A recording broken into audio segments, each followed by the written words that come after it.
सीताराम सीताराम। जय सिया राम। जय जय श्री राधा रमन। जय जय नवल किशोर। जय गोपी चित चोर प्रभु। जय जय माखन चोर। आप सभी नारायण भक्तों को, राम भक्तों को, कृष्ण भक्तों को और समस्त सनातन धर्म को मानने वाले लोगों को हमारी ओर से प्यार भरा जय श्री कृष्ण, जय श्री राम, जय श्री सीताराम। नारायण भक्तों, आने वाला 2024 आप लोगों के लिए अति मंगलमय हो। एक नया सवेरा लेकर के आपके जीवन में आए और आप और आपके समस्त परिवार दिन दुगुना रात चौगुना तरक्की करे और भगवान नारायण की, माता लक्ष्मी की, भगवान गणेश की आप पर और आपके समस्त परिवार पर विशेष कृपा बनी रहे। यही हम भगवान नारायण से, भगवान गणेश से प्रार्थना करते हैं। नारायण भक्तों, हर आदमी ये चाहता है कि हमारे जीवन में कोई दुख ना हो, हमारे जीवन में कोई कष्ट ना हो। हम अच्छी कमाएं, अच्छे से अपना जीवन का निर्वाह करें, अच्छा मकान हो, अच्छा व्यापार हो, अच्छी पत्नी हो, अच्छे बच्चे हों। कुल मिलाकर हमारा जीवन में कोई भी परेशानी ना हो।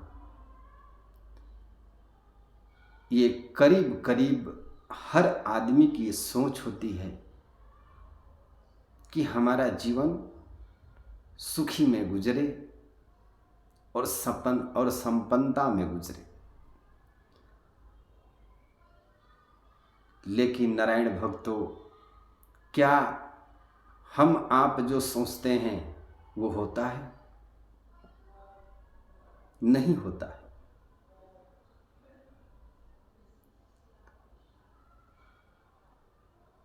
और यह भी कोई जरूरी नहीं कि हम जो सोचें वो हो ही जाए। हम जो प्रभु से मांगे वो मिल ही जाए, यह भी कोई जरूरी नहीं। मांगते हम जरूर हैं प्रभु से,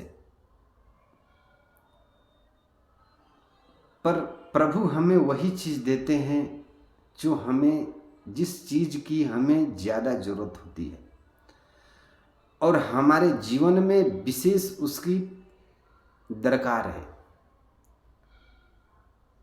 उस चीज को हमें देते हैं। हम मांगे या ना मांगे, लेकिन हमें जिस चीज की जरूरत है हमें प्रभु देते हैं। लेकिन हमारे भीतर में इतना स्वार्थ है, इतना हम मतलबी हो चुके हैं, इतना माया में हम लुप्त हो चुके हैं कि भगवान की कृपा भी हमें समझ में नहीं आती है। हम हमेशा भगवान से शिकायत करते रहते हैं।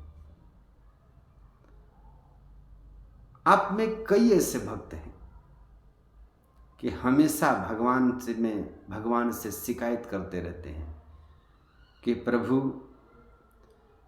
मैंने तुम्हारी निष्ठा भाव से माला किया, मैं तुम्हारी बड़ी निष्ठा भाव होकर के बड़ी सेवा करता हूँ, भजन करता हूँ, सत्संग करता हूँ, फिर भी मेरे जीवन में अंधकार क्यों प्रभु? मेरे जीवन में खुशी क्यों नहीं? हमेशा हम प्रभु से शिकायत करते रहते हैं, लेकिन नारायण भक्तों,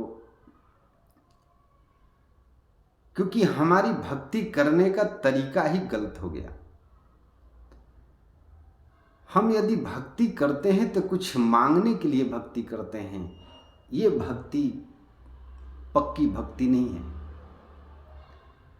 ये भक्ति तो स्वार्थ की भक्ति होती है। तो नारायण भक्तों, यदि कुछ मांगने के लिए आप भक्ति करते हैं तो आप भक्ति ना भी करेंगे तो भी प्रभु इतने दयालु हैं कि आपको वो चीज जरूर देते हैं। जैसे उदाहरण में आप ले लीजिए, जैसे सूर्य को क्या प्रत्येक व्यक्ति जल देता है? क्या सूर्य को प्रत्येक व्यक्ति नमस्कार करता है? तो आपका ये जवाब होगा कि नहीं। लेकिन फिर भी सूर्य के किरणें उनके घर तक पहुंचती है कि नहीं? उनके महल तक पहुंचती है कि नहीं? क्योंकि ये हमें सूर्य का जो नमस्कार करे उसके छत पर भी सूर्य की किरण पहुंचती है, और जो सूर्य नमस्कार ना करे उसके झोपड़ी में भी वो पहुंचती है। क्योंकि ईश्वर सबको बराबर नजरों से देखता है। ये तो हमारी सोच है जो कि हम नजरअंदाज करते हैं। कोई धनवान व्यक्ति को देख करके हम कहते हैं कि भैया देखो, ये 10 बजे तक सोता है, 12 बजे तक सोता है, कभी मंदिर नहीं जाता है, फिर भी देखो इसके यहाँ तो लक्ष्मी दंडवत करती है। तो और हम सुबह में उठते हैं, स्नान करते हैं, क्रियाक्रम से निवृत्त होकर के सबसे पहला काम ही हमारा है प्रभु के दर्शन। मंदिर जाते हैं, उनकी सेवा करते हैं, उनकी माला करते हैं, भजन करते हैं, फिर भी हमारे जीवन में कोई बदलाव नहीं। जितने हमारे जीवन से कोई भी दुख दूर नहीं हुआ। और इसे देखो, कोई ना मंदिर जाता है, ना पाठ करता है, ना व्रत करता है, फिर भी इसके यहाँ लक्ष्मी दिन दुगुना रात चौगुना दंडवत करती है। इस पर प्रभु की विशेष कृपा है। घोर कलयुग आ गया, हम ऐसा सोचते नहीं मेरे भाई। ये उसके पुण्य जन्मों का कर्म है, और जब तक पुण्य बचा है तब तक वो 10 बजे सोए या 12 बजे सोए, या मंदिर जाए या ना जाए, उससे उसके पूर्व जन्मों का कर्म की कमाई उसे मिलती रहेगी। लेकिन जिस दिन उसका पुण्य खत्म हो जाएगा, उस दिन उसको नीचे आने में समय नहीं लगेगा। और आपका पूजा पाठ करने के बावजूद भी, मंत्र करने के बावजूद भी, यदि हमारे जीवन में कुछ बदलाव नहीं हो रहा है, कुछ हमें जो हमने सोच रखा है या हमारे जीवन में जो भी कष्ट है उसका कोई सुधार नहीं हो पा रहा है, तो नारायण भक्तों, आप समझ लेना कि आपने जितना सोचा है उससे कहीं बड़ा काम करने वाले हैं प्रभु आपके लिए। अपने भक्तों को धनवान प्रभु नहीं बनाते हैं, क्योंकि धनवान बनाने के साथ साथ आप में अभिमान आ जाएगा। आप भक्ति से विमुख होना शुरू हो जाओगे, आप में भी वो अवगुण आ जाएगा जो आप लोगों में देखते हो। तो प्रभु की भक्ति करोगे तो प्रभु का तो पहला काम है आपको श्रीहीन कर देना, आपको माया से बिल्कुल वंचित करना, ये काम है। और आप ग्रंथ उठा करके देख लें कि जितने भी भक्त हुए, मीराबाई तो एक राजा की लड़की थी, उन्होंने छोड़ दिया राजमहल को, राजपाट को, सुख को छोड़ दिया, क्योंकि माया में रह करके मायापति को नहीं पाया जा सकता। तो यदि आपकी भक्ति स्वार्थ में हो रही है, आप कुछ कामना के लिए भक्ति करते हो, तो ये कोई भक्ति नहीं है, ये तो हठ भक्ति हो। वो तो भक्ति नहीं भी करेंगे तो प्रभु हमें वो चीज हमारे दरवाजे पर किसी ना किसी माध्यम में पहुंचाएगा। लेकिन नारायण भक्तों, आप जरा कभी आपने कभी ये नहीं सोचा कि भक्ति करते हैं तो इतना कष्ट जीवन में है, यदि भक्ति हम नहीं करते तो कितने बड़े बड़े संकट के पहाड़ आते, क्या उसे कभी झेल पाते आप? कभी नहीं झेल पाते। जिस सेठ की बात आप करते हो, जिस सफल बिजनेसमैन की बात करते हो, आपने तो बाहर से उनकी सुंदरता को देख लिया, महल की, गाड़ी की, वैभव की, लेकिन उस व्यक्ति के भीतर में कितने कष्ट हैं आपने कभी देखा नहीं। आपके ऊपर में तो प्रभु की बहुत बड़ी कृपा है कि आपको सबसे बड़ा धनवान वो है जिसकी निरोग काया है। और संतों ने भी कहा है कि भगवान कभी आपके सन्मुख प्रकट हो जाएं तो व्यक्ति को सबसे पहला वर मांगना चाहिए। अगर प्रभु आपसे कहें कि मैं आप पर प्रसन्न हूं, आपकी भक्ति से, आपकी याचना से, और वर मांगो, तो व्यक्ति तो सबसे पहले कहता है कि भैया हमें राजा बना दो, हमें बहुत बड़ा व्यापारी बना दीजिए, हमें ये शक्ति दे दीजिए। और भगवान की क्या हो तो कुछ भी दे सकते हैं। तो यदि संतों ने कहा है कि प्रभु से मांगने का भी तरीका सीखना पड़ता है, हमें क्या मांगना चाहिए प्रभु से, यह भी हमें संतों से सीखना चाहिए। यदि जीवन में ऐसा कभी अवसर आपको मिले और भगवान आपके सन्मुख प्रकट हो और वो आपसे कहे कि कुछ मांगो, तो नारायण भक्तों, सबसे पहला वर मांगना कि निरोगी काया, दूसरा धन है माया। धन मांग लिए या निरोग काया नहीं रहेगी। तो कुछ लोगों के यहाँ रुपया बहुत है लेकिन वो गोली टॉबलेट पर ही जिंदा है, वो डॉक्टर की चिकित्सा पर ही जिंदा है। वैसा जीवन लेकर क्या करोगे? वैसा सुख लेकर के क्या करोगे? कभी आपने इन सब बातों का चिंतन किया? नहीं किया। और क्योंकि केवल आज हम ये सब बातें क्यों करते हैं प्रभु के पास में, और ऐसी हमारी मानसिकता क्यों है? क्योंकि हम भक्ति तो करते हैं पर भक्ति करने का तरीका हमें मालूम नहीं है। और भक्ति करने का तरीका जो है वो हमें गुरु सिखलाता है, वो हमें सत्संग से मिलती है, वो हमें कथाओं से मिलती है। तो मंदिर तो हम जाते हैं पर सत्संग में नहीं जाते, कथाओं में नहीं जाते। कोई काम करते हैं गुरु से आज्ञा नहीं लेते। गुरु से विमुख हैं। इस वजह से हमारी मानसिकता ऐसी है और हमारी भक्ति दिखती नहीं है।